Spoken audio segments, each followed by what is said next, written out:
All right, Diggs. As we wind down the 5A Division One districts, we're at 5A Division One now. We're talking about a district that almost got us their Coach of the Year. The way West Mesquite played last year, they took down everybody, went undefeated throughout the regular season.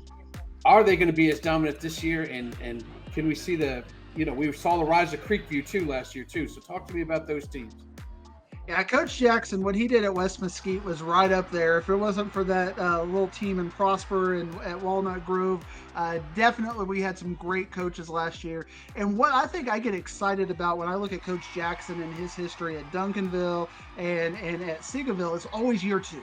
Year two is really when it kicks in. Year one, if that was a sign up sheet for what we're going to get this year, I'm signed up because West Mesquite did great last year. They stepped up and they got so many players coming back from that 11-1 squad. Kamari Carter, Demarion Robinson, the two-headed beast at running back. They are loaded at running back this year. The infrastructure is going to be good at the offensive line is going to be good, but their defense is also with Kentrell Blackshear, Marcus Watson, Jeremiah Bio, Davion Allen. That defensive line is going to be loaded. I think West Mesquite defensively now has the defense to compete with the top teams in the area. West Mesquite, I think we're going to be looking at them as the top dog in this district, but I don't think they were happy with only a two-week playoff run. They want to go farther. They want to keep advancing, and I think that this year they might have the team to do it. So I'm excited about West Mesquite and to see what year two holds. But the rest of the district award is when you're really going to get the intrigue and find out where the wheat and the chaff kind of get separated and who's going to be stepping up. And a team I'm excited about, Ward, this year is not Newman Smith, it's WT White. Ben Abeki He's back. sounds like a fantasy running back kind of a name because we were talking, we tried to get him on our teams last year. We get him back this year, Ward. We're going to be fighting over him this year because of the numbers he put up last year. And then they got their quarterback coming back in Andrew Paredes.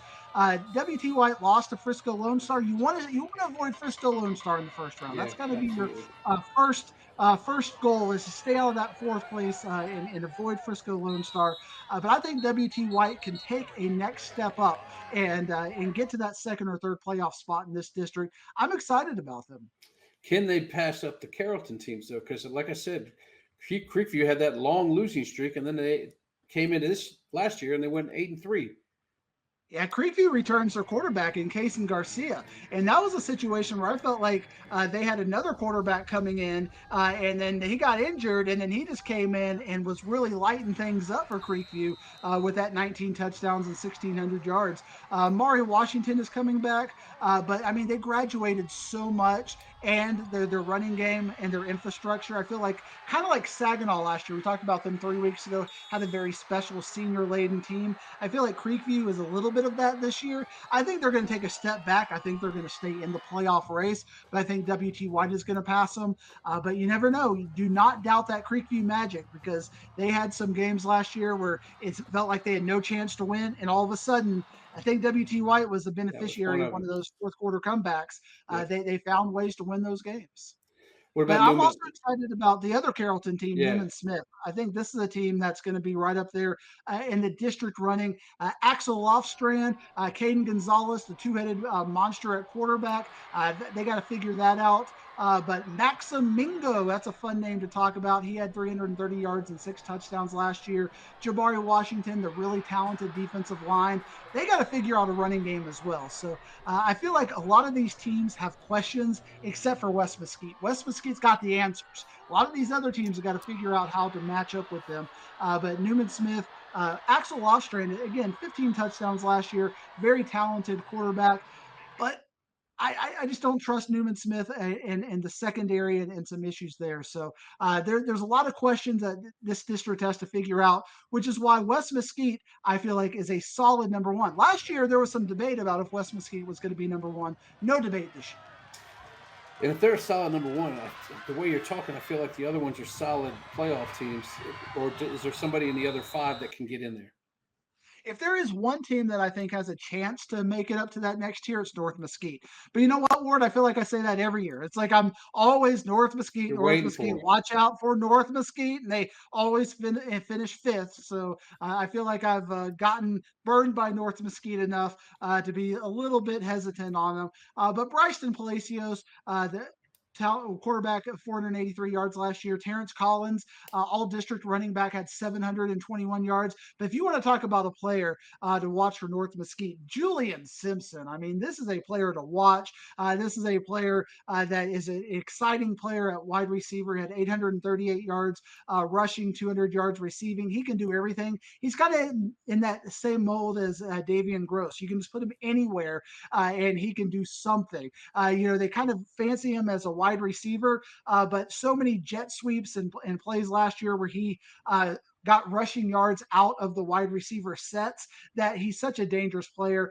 North Mesquite, when you have a player like that and you have the parity you have in this district, that's why I'm excited about North Mesquite. I just don't know if they have enough to overcome Creekview this year because of their lack of defensive prowess. Well, another fun thing you usually say this in the DISD districts is yeah, sure, the bottom four may have struggled to get into the playoffs and maybe compete with the other teams, but when they compete with each other, it's kind of the game with each other. They look forward to the Molina Sunset games, at games like that. Tell me about the lower four here and who may be able to stand out here. Yeah, last year there were some incredible games. I remember Thursday night there was like a Molina RL Turner game that Yeah, was like 50-47 and just back and forth action. I'm sitting here. I think Matt Welch was Matty Ice, as you like to call him, was covering that game, and I'm just sitting there refreshing. Like I got to find out what's happening in this Molina versus RL Turner game because it is Thursday night craziness at Standridge Field. But they graduate a lot. Molina returns their receiver in Kingston Chavez. RL Turner does return their quarterback in Jamie Marquez and Khalil, the running back Khalil Farrer, who had 300 yards and 3 touchdowns. But I think RL Turner and Molina are kind of that next tier. I kind of view this as 4 tiers. You got West Mesquite in that first tier, then you got Newman Smith and Creekview and WT WT White. White that second tier. Then I think you got tier 3 with North Mesquite and Molina and RL Turner, and then that 4th tier with Brian White and Sunset. Brian White, I think, is going to, or Brian Adams. Brian Adams. Everything I do it for you, Ward, but I got to make sure I get my high schools correct. Brian Adams. Brian White is a country singer. Brian Adams is our DISD guy. But Tyreek Smith, 438 yards rushing and 4 touchdowns. I feel like they return a little bit more than Sunset.